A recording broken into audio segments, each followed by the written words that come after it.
Señor, una vez más te damos gracias porque eres bueno. Gracias, Señor, por esta preciosa oportunidad que nuevamente nos otorgas de poder reunirnos. Te rogamos, te imploramos, Señor, que tú nos ayudes en nuestro corazón a tener un anhelo, un deseo de continuar aprendiendo de ti. Y que sea, Señor, para crecimiento, para madurez, para conocerte un poquito más y para amarte un poquito más. Te ruego, Señor, que tu Espíritu Santo tome control de esta lección.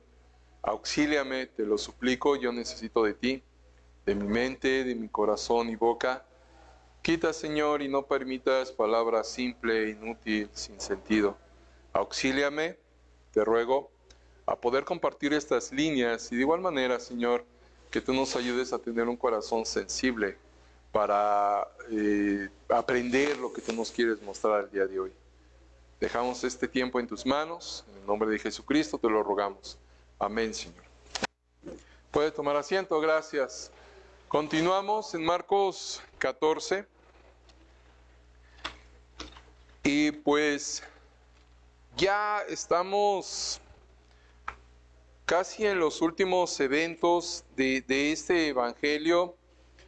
Y vamos a continuar viendo pues bastantes cosas que la verdad sea dicha, hermanos, amigos, son pasajes, son eventos que seguramente ya hemos leído, escuchado, pero jamás vamos a dejar de aprender de la palabra de Dios. Entonces, que la misma idea de que, bueno, este pasaje ya lo escuché, este pasaje ya vi no sé cuántas lecciones, no dejemos que esta idea nuble o limite el anhelo y el deseo de poder aprender un poquito más, ¿ok? Inclusive de recordar, pues, cosas, enseñanzas que es necesario afianzar. Continuamos y en Marcos 14 vemos el versículo 10 y 11. 10 y 11.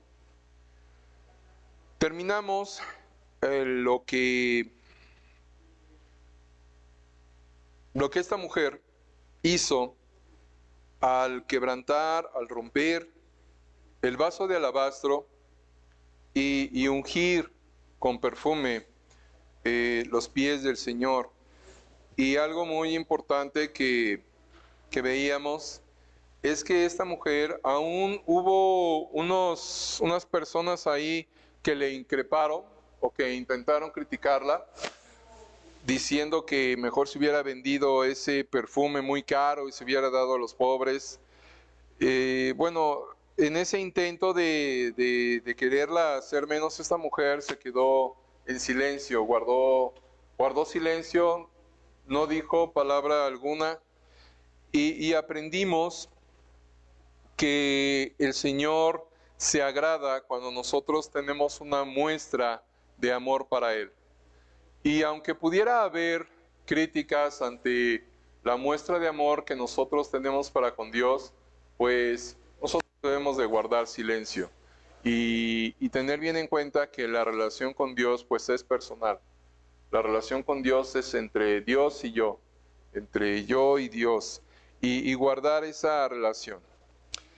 El versículo 10 nos da el preámbulo a un desenlace que culmina en la captura, en la aprehensión del Señor y pues luego es llevado a la cruz del Calvario. Dice el versículo 10, entonces Judas Iscariote, uno de los 12, fue a los principales sacerdotes para entregárselo. Ellos, al oírlo, se alegraron y prometieron darle dinero. Y Judas buscaba oportunidad para entregarle. Aquí vemos a Judas moviéndose en la oscuridad y conspirando para que Jesús muriese. Esta trama incluía esperar por el momento más conveniente, más oportuno para llevar a cabo esta traición. Jesús, el Señor, trastornó sus planes. ¿Por qué? Según el relato en Juan 13:27, vamos a leer este versículo. Juan 13:27 dice así: y después del bocado, Satanás entró en él. Entonces Jesús le dijo: lo que vas a hacer, hazlo más pronto. Aquí vemos que pues el Señor, por supuesto, teniendo conocimiento de todo, pues Él marca, si se puede decir de esta manera, marca el instante en que Judas tiene que hacer lo que tiene que hacer. Entonces, después de que el Señor le dice esto, lo que vas a hacer, hazlo más pronto, es muy posible que Judas haya ido rápidamente a informarle a los fariseos para que estos pues actuasen ya, para que ya llevasen a cabo el plan, ya que este plan pues había sido descubierto. Imagínense, yo creo que ahí Judas sudó frío ante la situación de que él está llevando a cabo un plan y está esperando el tiempo. Recordemos que los líderes religiosos querían esperar a que pasase el tiempo de las fiestas para poder aprender al Señor. Entonces, probablemente esta conspiración contra el Señor, probablemente esa idea se la transmitieron a Judas. Y Judas es esperando el momento oportuno. Pero el Señor dice: ya es tiempo. Entonces Él se dirige a Judas y le dice: lo que vas a hacer, hazlo pronto, hazlo más pronto. Entonces imagínense, yo creo que, les repito, Judas sudó frío. Como diciendo: ¿y de dónde? ¿Cómo? ¿Quién le dijo? Yo creo que ahí Judas se dio cuenta de muchísimas.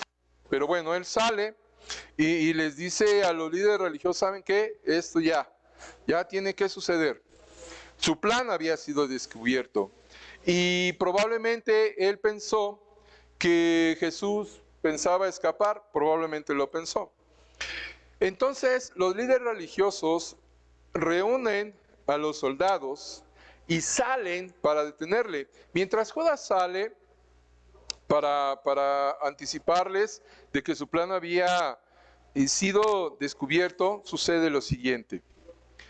Vemos en el versículo 12 la preparación para la Pascua. Dice: el primer día de la fiesta de los panes sin levadura, cuando sacrificaban el cordero de la Pascua, sus discípulos le dijeron: ¿dónde quieres que vayamos a preparar para que comas la Pascua?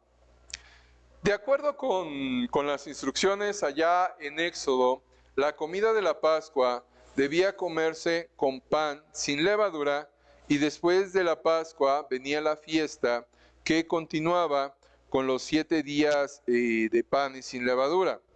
Entonces aquí vemos que los discípulos fueron muy meticulosos en seguir literalmente las instrucciones de la ley de Moisés. Quisieron saber dónde iban a celebrar esta comida porque querían hacer las cosas bien.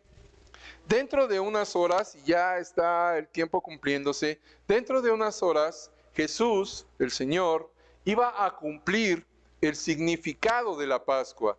La Pascua que dio instrucciones el Señor allá en Éxodo es una figura que vino a cumplirse con el Cordero Pascual, que es el Señor Jesucristo. Dicen los versículos 13 y 14. Y envió 2 de sus discípulos y les dijo: id a la ciudad y os saldrá al encuentro un hombre que lleva un cántaro de agua. Seguidle. Y donde entrare, decid al señor de la casa: el maestro dice, ¿dónde está el aposento donde he de comer la Pascua con mis discípulos?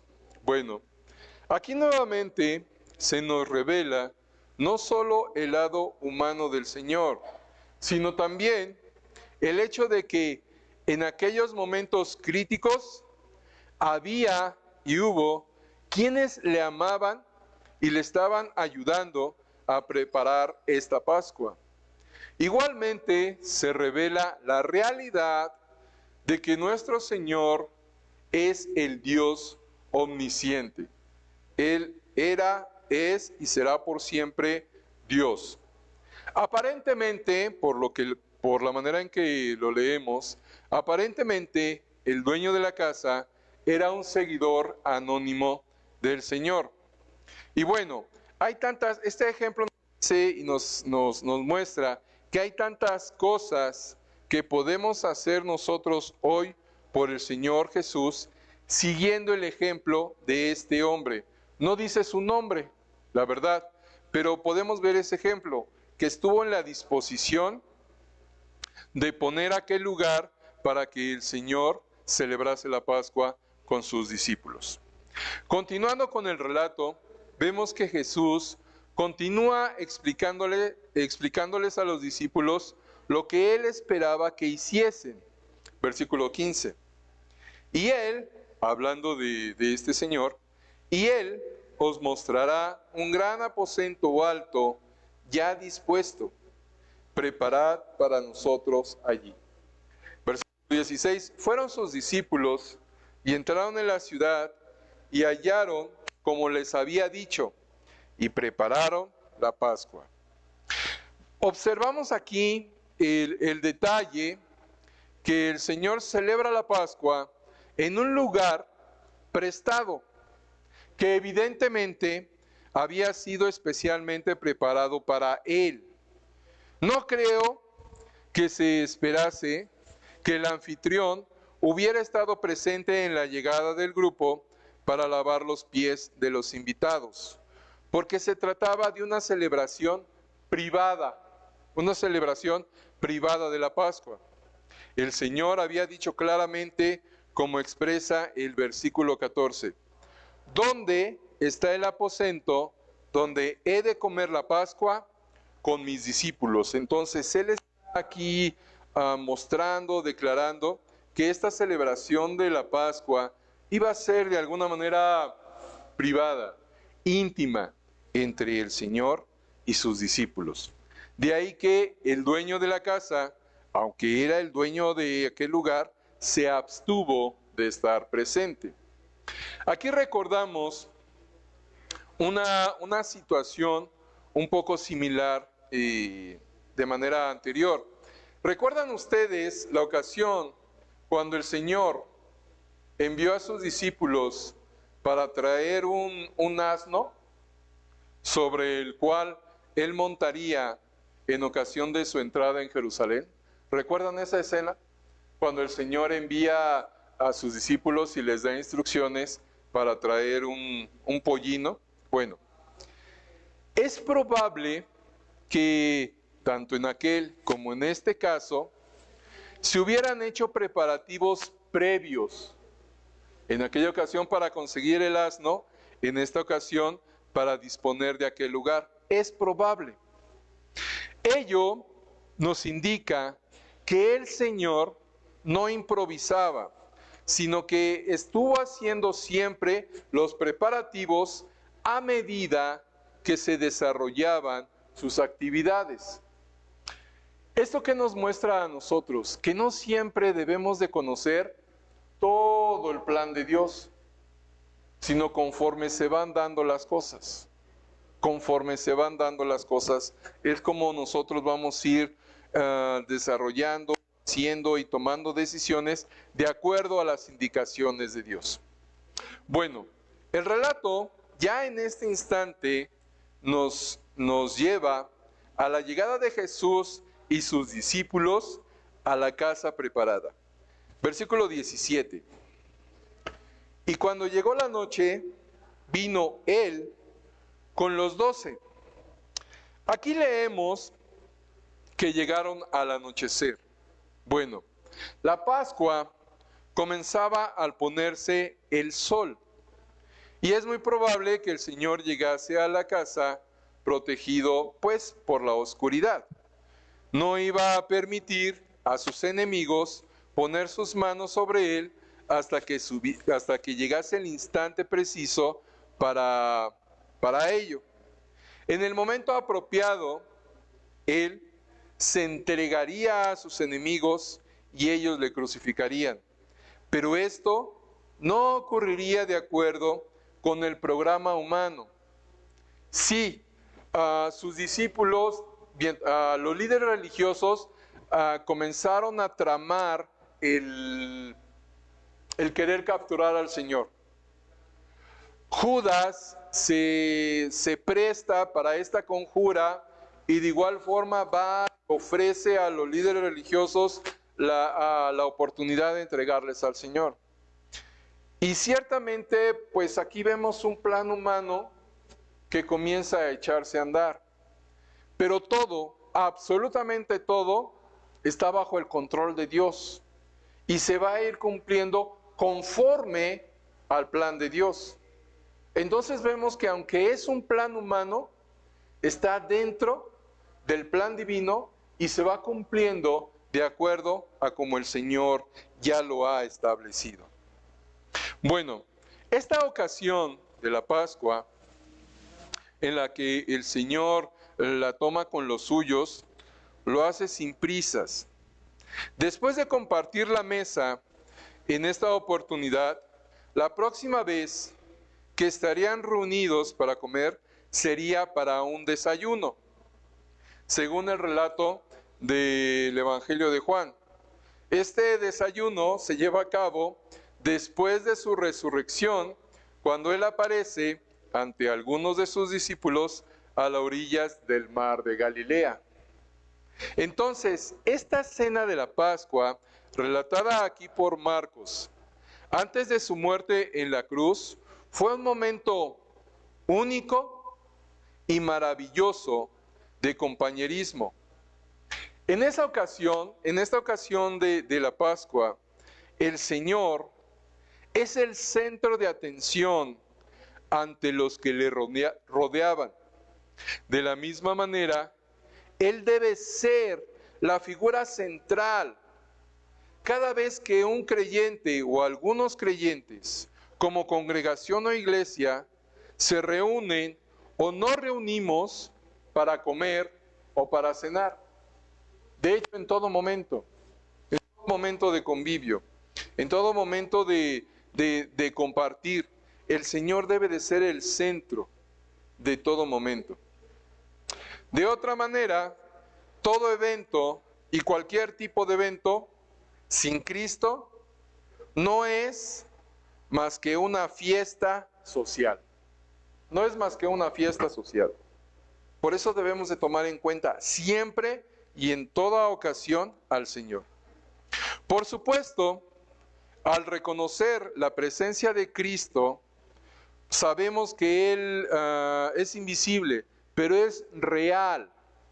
No excluye el desarrollo de una auténtica amistad y el compañerismo cristiano.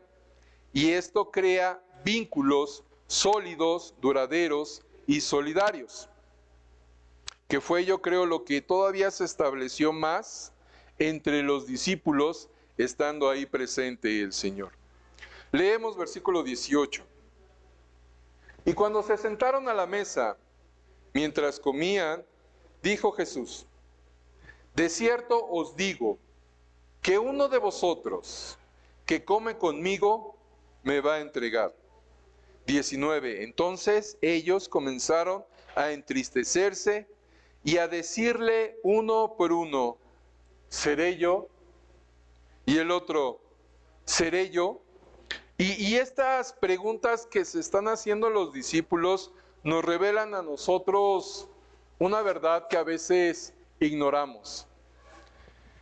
Y los discípulos, al hacer la pregunta ¿seré yo?, ellos están reconociendo y aceptando su capacidad de maldad, su inclinación a la maldad.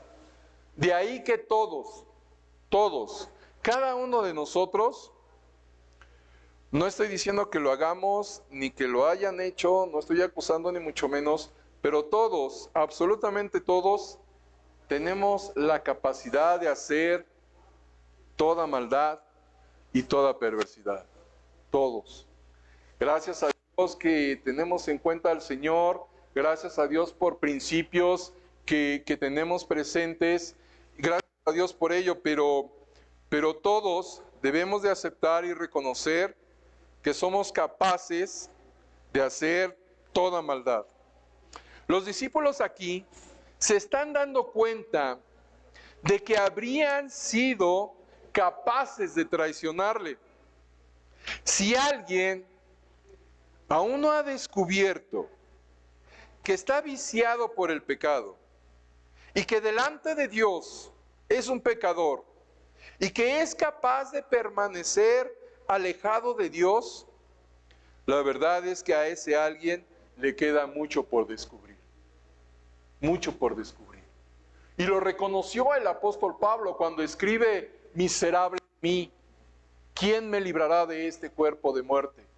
De igual forma, cuando él escribe: lo que quiero hacer no lo hago, y lo que no quiero hacer, eso hago, reconociendo su maldad, reconociendo su carne, reconociendo que todavía, mientras él estaba en ese cuerpo corrupto, era capaz de hacer la más grande atrocidad.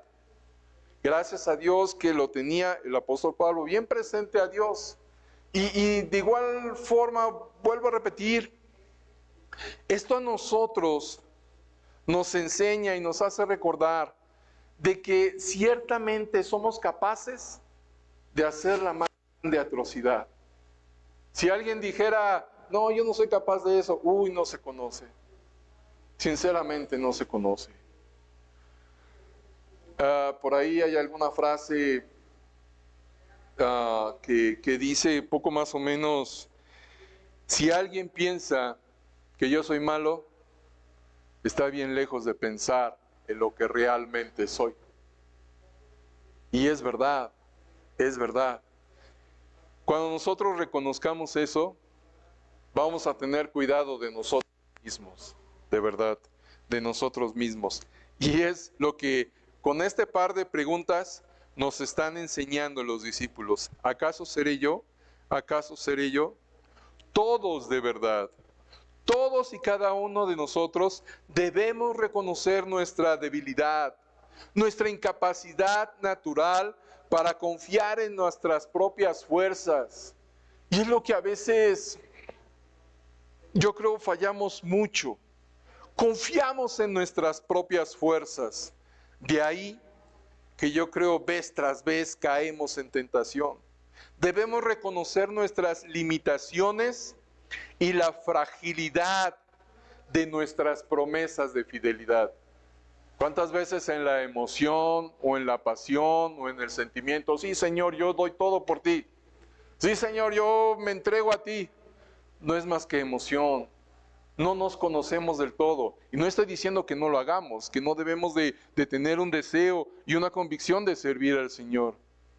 Pero debemos de darnos cuenta y reconocer pues nuestra debilidad, nuestra carnalidad.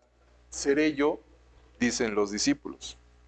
Tenemos que situarnos entonces como aquellos discípulos reunidos en aquella mesa, junto a Jesús, y hacernos la pregunta expresada en este versículo: ¿seré yo? ¿Seré yo?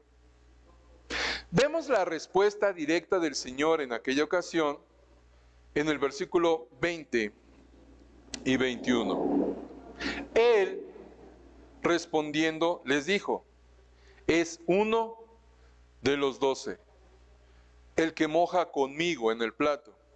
A la verdad, el Hijo del Hombre va, según está escrito de él, mas ay de aquel hombre por quien el Hijo del Hombre es entregado. Bueno le fuera a ese hombre no haber nacido. He tenido oportunidad de leer un poquito opiniones de varios escritores al respecto de Judas, que si tuvo la oportunidad de arrepentirse, que si no la tuvo, que si desde que nació él fue predestinado a hacer tal traición y que no había de otra.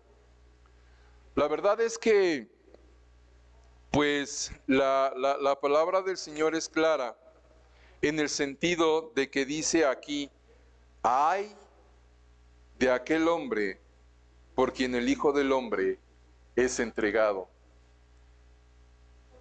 Fue algo tremendo que hizo Judas, pero así tuvo que suceder.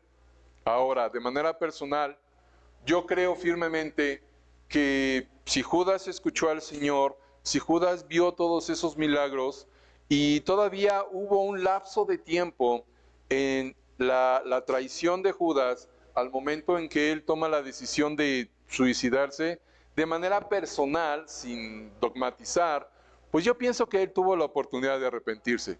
Solo Dios y el corazón de Judas. Y ahí me quedo. Solo Dios y el corazón de Judas. Pero esto nuevamente nos muestra a nosotros de que la verdad, amigos, hermanos, no estamos lejos de cometer la más grande atrocidad. Yo cuando escucho a personas intentando testificar, entonces se trata nada más de arrepentirse y creer en Cristo, entonces me espero y después, ya cuando cometa ciertas cosas, me arrepiento. Yo digo, no sabe lo que está diciendo. No sabe lo que está diciendo. Solamente Dios y los corazones. El Señor pues lanza un ay en contra de Judas cuando dice cuando exclama, cuando habla esta expresión, ay de aquel hombre por quien el Hijo del Hombre es entregado. En el bosquejo general de todo este capítulo, es Judas el que tomó la decisión de traicionarle. La responsabilidad de Judas fue muy grande, porque él había tenido la oportunidad de estar con Jesús durante 3 años. Había escuchado todos los discursos de Jesús, sus lecciones públicas ante las multitudes y sus lecciones privadas recibidas en la intimidad junto a los otros discípulos. Él había visto enmudecer a sus enemigos ante la autoridad y la palabra del Señor. Él fue un testigo excepcional del poder de Jesús revelado en muchísimos milagros. Las siguientes palabras, que bien pudieron ser la expresión de los sentimientos del Señor ante uno de aquellos a quienes Él había amado y llamado amigos, fueron escritas por el autor del libro de los Salmos, específicamente el Salmo 41. Salmo 41, versículo 9, donde dice así: aún el hombre de mi paz, en quien yo confiaba, el que de mi pan comía, alzó contra mí el calcañar. Amigos, hermanos, esta situación de lo que hizo Judas, vuelvo yo a repetir, solamente Dios y el corazón de Judas, punto y aparte. En la eternidad nos enteraremos. Pero, aquí hay un pero. Pero, Judas, habiendo sido testigo de todos esos milagros, de las palabras del Señor, de sus enseñanzas, algo verdaderamente precioso, hermoso, todas esas enseñanzas de la misma voz del Señor, del Verbo encarnado, ¿fue capaz de hacer tal cosa? ¿Qué nos garantiza a nosotros de no cometer la más grande atrocidad?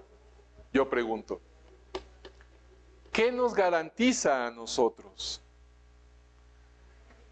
Pendemos, cada uno de nosotros, pendemos de un hilo más frágil y más liviano que la tela de una araña para cometer la más terrible atrocidad. Esto debe de orillarnos y hacernos meditar esta fragilidad de nuestra vida, hacernos meditar que cuánto no necesitamos del Señor y de su mano. Cuánto no necesitamos sujetarnos y asirnos de Él. ¿Cuántas veces hemos estado cerca del umbral de cometer algo que jamás pudiéramos pensar. ¿Cuántas veces? Pero es la gracia del Señor, su misericordia, lo que nos detiene. Y esto debemos de tenerlo presente nosotros cada instante de nuestra vida. Cuando vamos y nos enfrentamos a situaciones, cuando estamos en el trabajo, cuando estamos en el colegio, cuando estamos en la calle, a entender y darnos cuenta de nuestra dependencia de Dios, de nuestra dependencia de Dios. De verdad, es lamentable cuando de repente podemos sentirnos nosotros el supercristiano, el superespiritual, el más maduro para poder enfrentar todas las tentaciones que vengan a mi vida. No, de ninguna manera. Es la pura gracia soberana de Dios la que nos sostiene. Nosotros no tenemos nada que ver. Debemos depender del Señor. Es lo que nos enseña este pasaje. Es así entonces como Jesús señala a Judas Iscariote, quien seguramente se retiró en este momento de la reunión en ese mismo instante, en ese mismo segundo. Más adelante, después de lo que sucede, yo creo que el Señor tuvo que limpiar lo que seguiría, ya que el siguiente pasaje instituye una ordenanza, instituye un nuevo pacto que es característico de la iglesia que quiere seguir las órdenes y los mandamientos del Señor. El Señor, acto seguido, instituye esta ordenanza. La Pascua del Antiguo Testamento había sido establecida proyectándose como una esperanza hacia el futuro. A la venida del Cordero de la Pascua, a la llegada del Cordero de Dios, que quitaría y que quita el pecado del mundo, y ahora es esta ordenanza establecida, que es llamada la Cena del Señor. Esta ordenanza va a mirar de manera retrospectiva hacia su muerte en la cruz a favor de cada uno de nosotros. El establecimiento de esta ordenanza, lo vamos a ver, por supuesto, nos muestra a nosotros, sí, la escena de amor que el Señor muestra para cada persona como solución al terrible problema del pecado. Y de igual forma, la Cena del Señor brinda una preciosa esperanza de que llegado el instante, como dice la Escritura, nuevamente vamos a compartir el jugo de uva con el Señor mismo. Y eso es algo verdaderamente precioso, hermoso, dentro de todo el sentir de tristeza también que embarga al recordar el sacrificio del Señor. Pero es una mezcla de sentimientos arraigados en una convicción de que el Señor cumplirá su palabra, de que nuevamente va a llegar para compartir el jugo de uva con nosotros. Este establecimiento de la ordenanza de la Cena del Señor la vamos a ver en 8 días. Vamos a orar. Señor Dios, gracias por este tiempo, gracias por tu palabra, que nos pueda quedar grabado, Señor, en nuestra mente y principalmente en nuestro corazón, de que la verdad, Señor, somos capaces de hacer la más grande atrocidad. Mas bendito sea, Señor, porque tú nos guardas. Ayúdanos a que esto nos lleve a darnos cuenta de nuestra fragilidad y nuestra absoluta dependencia de ti. Que nos lleve, Señor, sinceramente a temblar por lo que podemos hacer por nosotros mismos. Ayúdanos, Señor, a siempre depender de ti, por favor. Ayúdanos, Señor, y guárdanos en tu mano. Yo te ruego, Señor, que siempre lo tengamos presente. Gracias por la atención de cada oyente. Bendice, trae crecimiento, bendice el tiempo que sigue. En Cristo Jesús. Amén.